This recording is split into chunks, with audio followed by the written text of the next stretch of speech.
the successor of the Alter Rebbe, the first founder of Chabad.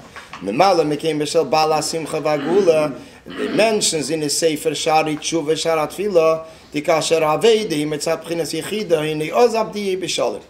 That when the Aved is naif of Yechida Shebenefesh, so then the redemption is a way of Shalom. Yechida is the highest level in the person's neshama.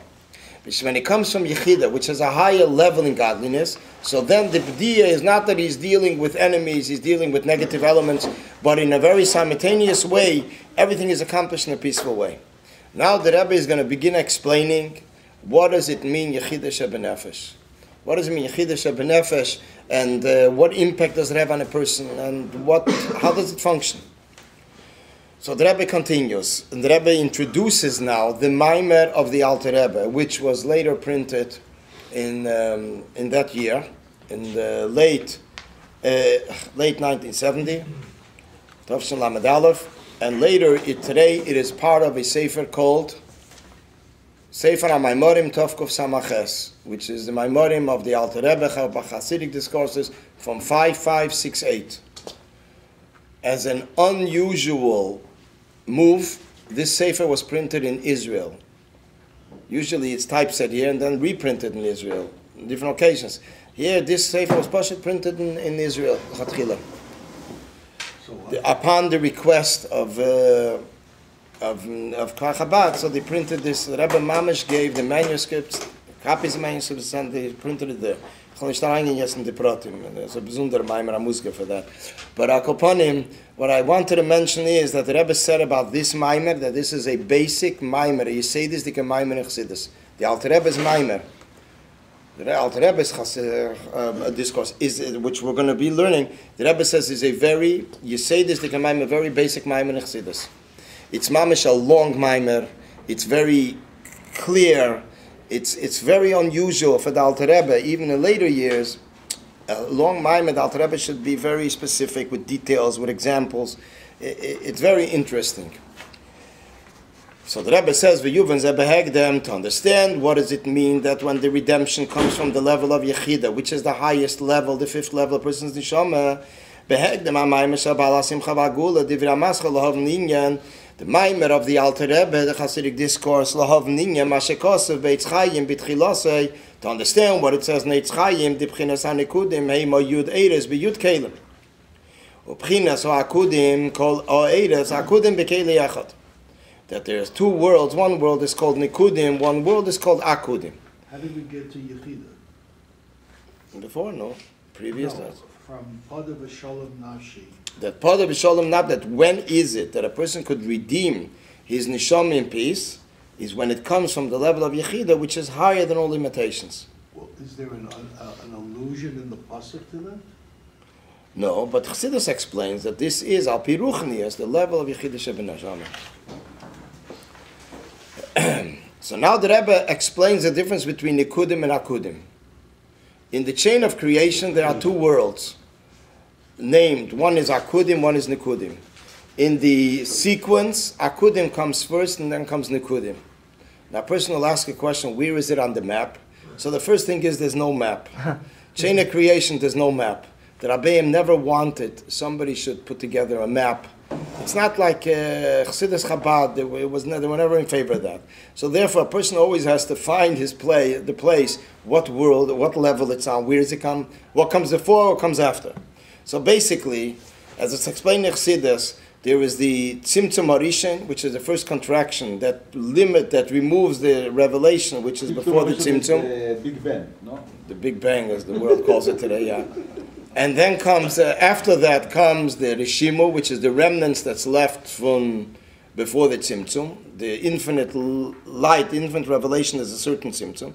And then after that comes the Kav, which is the new Gilui, the new revelation after the Tzimtzum. Then comes Ak, which Ak is the blueprints of the world, the Machshava Hagduma, the overview of the world, of every detail. And even when a leaf turns over, so there's the famous word from the Frierdiker Rebbe, that the previous Rebbe said that even a leaf that turns over, it is something that's already recorded in Ak.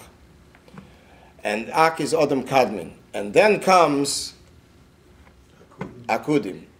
Akudim is a world that has 10 Eidos in one Keli. This is an ascension or a descension?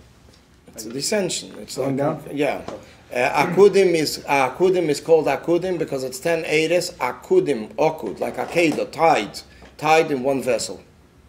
And then there is before Atzilus. You gotta wait yet to Atzilus. and then comes Nekudim. Nekudim is called Eilam Hateu. Why is it called Nekudim?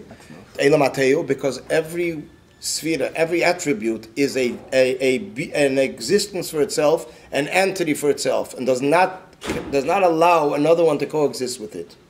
That's Nekudim. Then comes Kesser, then comes Atzilus. You mean point also, Nikud? Nekuda. Point? Yeah, that it's like it stands with a takeoff. Nekuda means, just to bring it out, Nekuda is, when we say something is a point, that means it does not open up for details. In Eilam Atzilus, because all the Spheres allow themselves, are blended together, so therefore one Sphera, one attribute could connect with another one, because Chesed has in itself Gvura, so therefore it has in itself the Gvura, which is the Sphera, the attribute of Gvura, which is strictness, so therefore it allows it to connect with Midas HaGvura, with Spheras HaGvura, because it has part of it. Gvura has Chesed, therefore Gvura can be put together with Chesed, can blend together. What does this mean? That every one of the Spheras of Atzilus, in an obvious way, consists also of the other Spheras. Therefore, it can coexist with them, and on different levels. When it comes to Eilam Hateu is called Nikuda. Every Sphera is only its entity is one Nikuda, one point, and that is, it is Chesed, but not Gvura and nothing else. It is Gvura and not Chesed and nothing else. Each one is standing with a takeoff, with a strength, and not allowing anything else to coexist. I thought that's how it was before the Shavilat HaKelim. So this is basically, okay, so that's why I didn't want to speak about the union of a map, because actually when we speak about the Sfiras, the chain of worlds, so it's the Eilam Hateu is there. But the Metzias is that it's a holy Shtalshalus. I mean, this is before the physical world. Eilam Hateu is a spiritual world. It's spiritual world, it's spiritual vessels. Just to make everything. I mean, there was somebody that wrote to the Rebbe that he figures that this is the second world, because he read there was a Eilam Hateu. So the Rebbe writes back. This is in the Sichas in one of the volumes, Chumash Breishis in the Isofis. The Rebbe writes it was definitely a spiritual world. Arizal writes it clearly. It reminds me of Maisa. There was someone once in a shul. I mentioned that story different occasions. There was someone in a shul. It was in Newark. In those years, instead of Morristown, before Morristown, they studied in Newark. And B'meila, B'charim would go there Shabbos to give over different Maimorim, different Hasidic discourses in the shul. And we're speaking about people that didn't have a background of what is Chassidus and what are the concepts, Teo, Tikkun. And B'meila, there was Punkta Bacha, that he has in a Maimer, B'negia Eilam Hateu. And he's speaking about Shviras HaKelim, that the vessels of Eilam Hateu broke. And Vice's it seems like they had no idea what he's talking about, what world, what vessels. So the Gabbai of the Shamash got up and said, listen, this Bacher is coming from Yeshiva. The dishes in Yeshiva broke, and he's coming to raise funds. So this is basically his speech. So from then on, they stopped giving over my morim, because it was a little too high and too heavy. Huh? So noch kliger wie Helm. So noch niedriger von Helm. Chronologically, all these spiritual worlds, when did they happen in relation to Bereshit Bara Elokim, when Hashem said all the 10 utterances? You see, that's what it is. Bichlal, Chassidus never discusses anything before the Tzimtzum, Horishin. So therefore, when we start looking down, I mean, we look in the Eitz Chaim and Pri Etz Chaim, the order of the sequence of the Sfiras attributes. This is the way it's laid out, that the air was full, occupied everything, and then later the Eibishter wanted a Tzimtzum in order to enable the chain of creation to happen. Then there was the Tzimtzum, which today they call it the Big Bang. And then later there was a light of before the Tzimtzum that the Eibishter started to shine again. And then later was Ak, which is the blueprints of the world. Machshava Akduma, and then comes the world, the Sfiras, as the Sfiras relate to the vessel.